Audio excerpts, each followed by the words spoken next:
WMMAC. This is your boy, the Coach, live on the Coach's Show, live.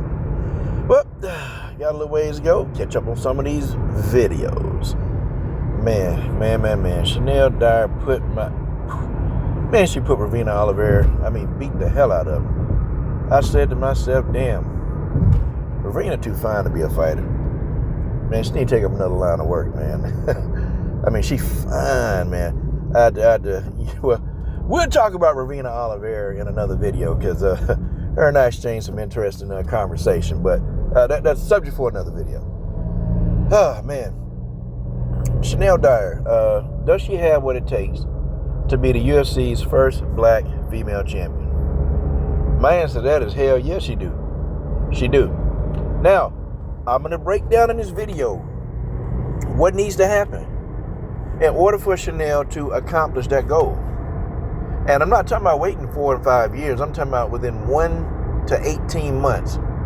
1 to 18 months, at the least 24 months. At the most 24 months. She's 24 now.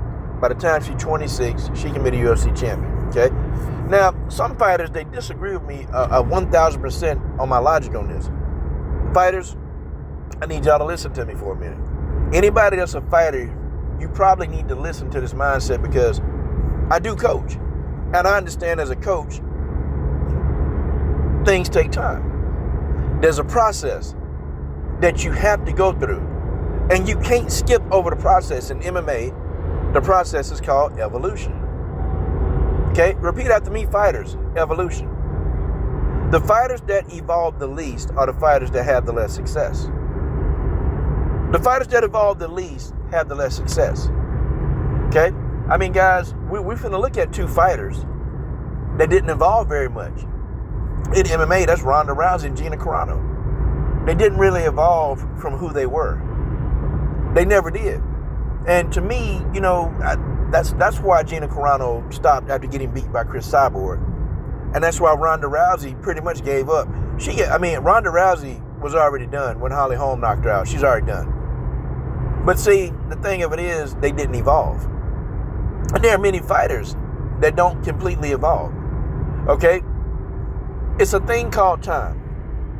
The first thing is Shanelle, they got to be real strategic in who they pick. And what I mean is, the UFC, they've got a habit of taking these young female fighters, the ones that got any kind of promise, any kind of knockout, but anything, they got any kind of buzz behind them. And y'all know what the UFC do? They take that fighter and they throw him into the lion's den. They throw him right in. Damn, yeah, you knocked out so-and-so. You knocked out the number 30th ranked opponent in the world. Oh, man. Let's remove you into the top 10. So this new fighter, brand new fighter, you get into the UFC, and they fast track you, and what happened? You get your ass whooped. And that person is never the same again. And I've seen this happen so many damn times in women's MMA. I've seen it happen so many times.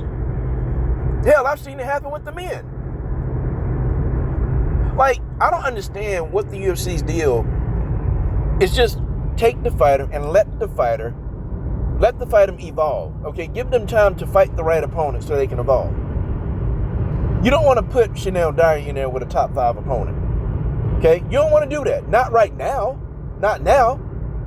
Because Shanelle still has things she needs to do to evolve. And learning to evolve, that's not a bad thing. That means you're learning and you're growing. Okay, that's a great thing. But she's got to have time to do it. She got to have time. She got to have a really, really smart team around her. And when I say a smart team, a team that they don't let you just take these fights. Yeah, it might sound interesting. Hey, if you go in here and you win this fight, we're going to give you another contract. Okay, we'll give you another 3 fights, and guess what? You'll get a 50 and 50. Yeah. Right now, I know you're only getting a 12 and 12. Right now, I know you're only getting a 20 and 20. But we'll give you a 50 and 50 on this next round of 3 fights if you go ahead and you take this short notice fight. No.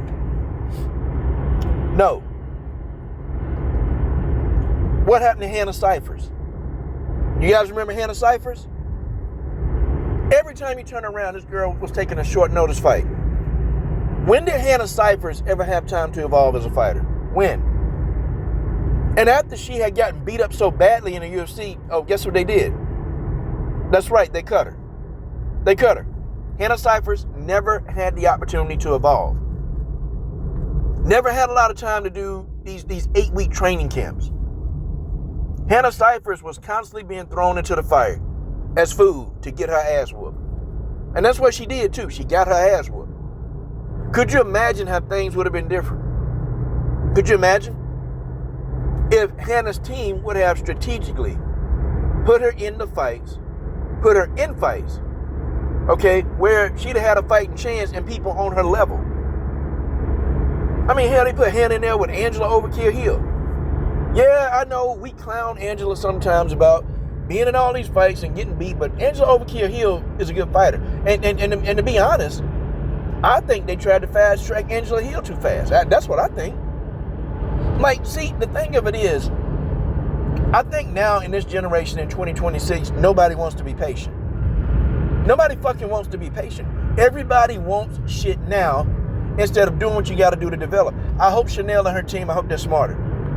I hope Shanelle and her team, they allow this girl to develop. And I say this with a lot of fighters. And guys, every damn time I say this about a fighter, I'm right. I'm right because what happens? The team, they fast track these fighters. They go in here, they call out Valentina. They go in here, they call out Wee Lee. They go in here and they start calling out these fighters that they've been in the game for 20 plus years. They're already established. Okay, these young fighters, they can't even wash their own ass. They call out these seasoned veterans. And what happened? The UFC will oblige them.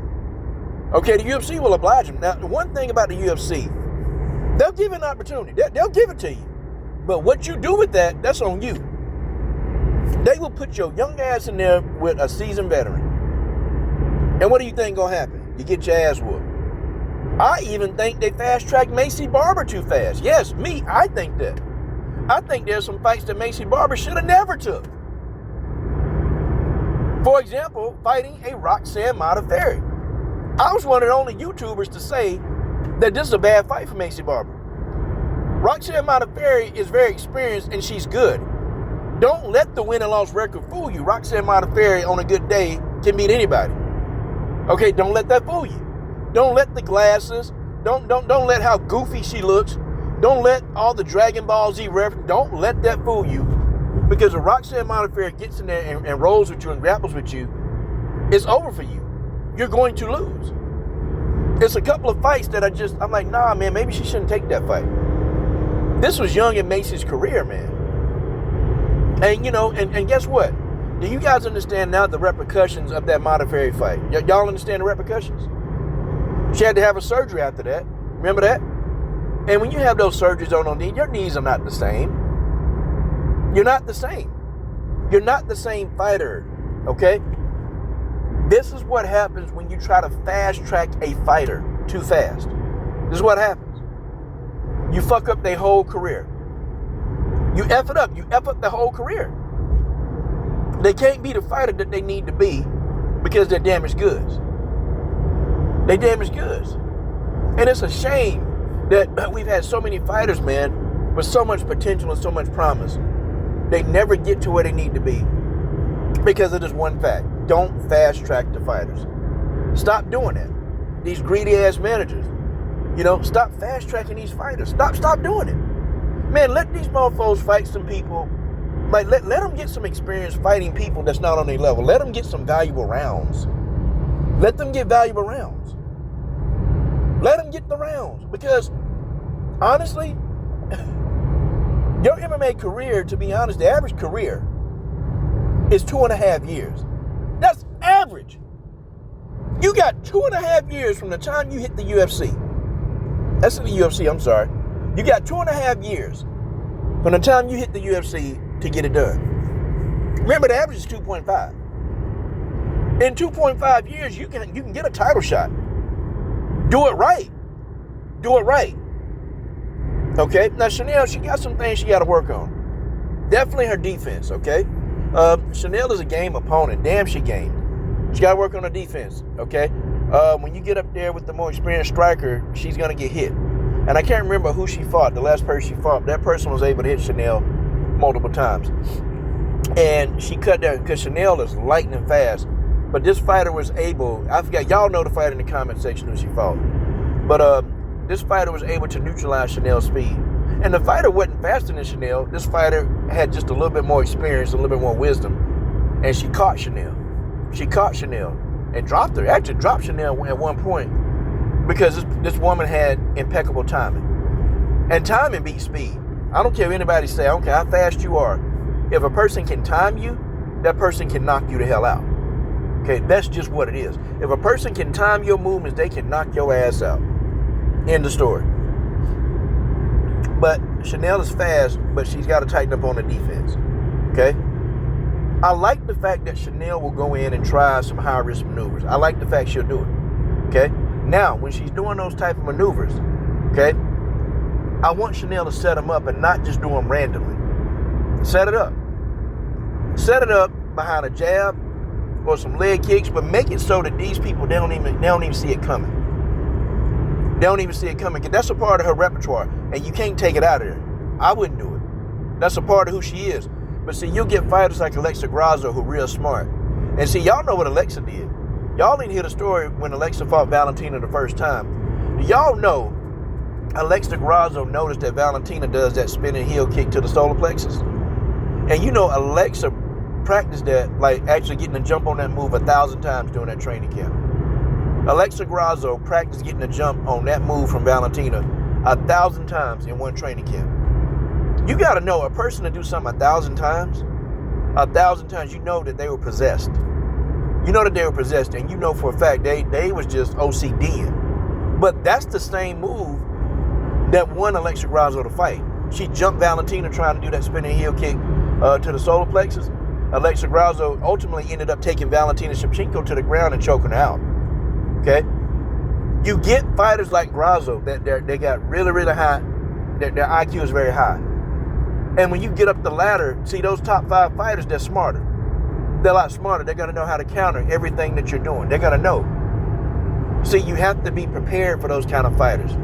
You got to be prepared for the Tatiana Suarez's, one of the most intelligent wrestlers on the planet. You got to be prepared for Jean Mallet, one of the most, to me, okay, the best mid-range fighter in MMA. The best brawler in MMA, but the best mid-range fighter in MMA is Jean Mallet, in my opinion. Okay? Or you get fighters like Rose Namajunas that can fight at a range. Oh, well, Rose ain't a strawweight anymore, but, you know, you get fighters like Rose who understands distance management. Or you get the Natalia Silva type fighters that they quick, they lightning fast, and they can throw kicks from any angle. Or you get Mackenzie Dern, who can cut the octagon off, has gotten better at that. And once she takes you to the ground, it's over. When Mackenzie Dern gets you to the ground, you're not getting back up. You ain't getting up. And most of the time, it ends in submission. When you start getting to those type of fighters like that, you have to be prepared.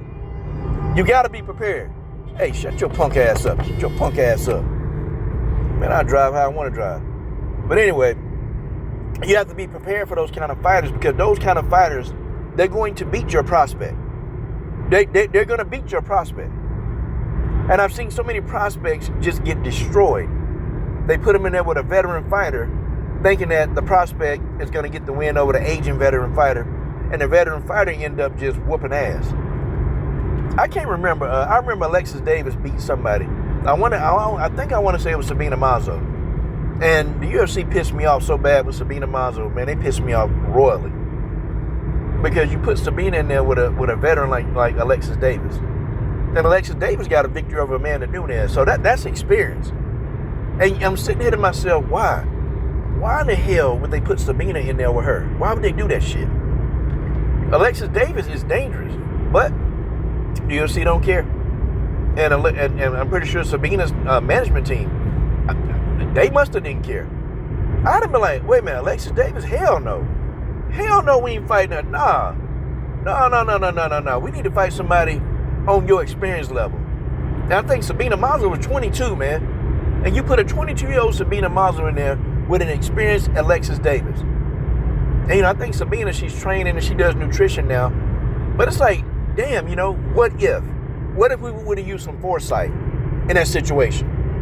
What if we just would have used a little foresight and been like, damn, you know what? Maybe we shouldn't put her in there with this type fighter right now. And that's okay. You're not ducking anybody. You're not ducking anybody. Now, if you're a top 5 fighter and you turn down fights, yeah, you're ducking. But when you're a prospect, you're not ducking anybody. The only time you duck somebody as a prospect is if that person is clearly on your level and you don't fight them, then you duck him. But if you got some top 5 opponent trying to fight a prospect and calling out a prospect, nah. The prospect can say, nah, I'm not ready for that yet. And see, ain't nobody in the MMA world gonna condemn you for that. They ain't gonna do that. But I think a lot of these fighters, they could have been a lot better than what they was if they had a better management team that said no to some of this shit. Said no to some of these short notice fights. And then, the UFC come with threats. Well, fuck it. Okay? Hey, I'll build my career the way I want to build my career. And by the time I start winning and doing what I'm supposed to be doing, you'll come to me. You'll come to me. Now, I give Kayla Hype Job Harrison a lot of shit, but I tell you, at least Kayla Harrison fought people at her level or below. She fought them, and she fought about 17 of them tomato cans before she got a real fight. But I gotta say, she's in a position now where she's about to fight to go. Could you imagine if Kayla would have jumped right up to the top opponents? If she would have fought Pacheco her first fight? Do you think we see Kayla Harrison right now? Think about it. If they'd have put her in there with Pacheco her first fight out, think we see that? No, because she got a smart management team. She got a very smart management team that carefully selected her opponents. And I mean, they carefully select the Hype Job Harrison opponents. Damn. Ain't that much selection in the world, but boy, they gave her a resume. They gave her a resume of the day. But that's just what it is. So I don't want Shanelle to end up like a lot of these young prospects. They're in the UFC for a couple years, and they get beaten so bad that they cut them. And that's the UFC solution to these young fighters. They get their ass beat, they cut them. The UFC don't really have a lot of tolerance for letting these people grow.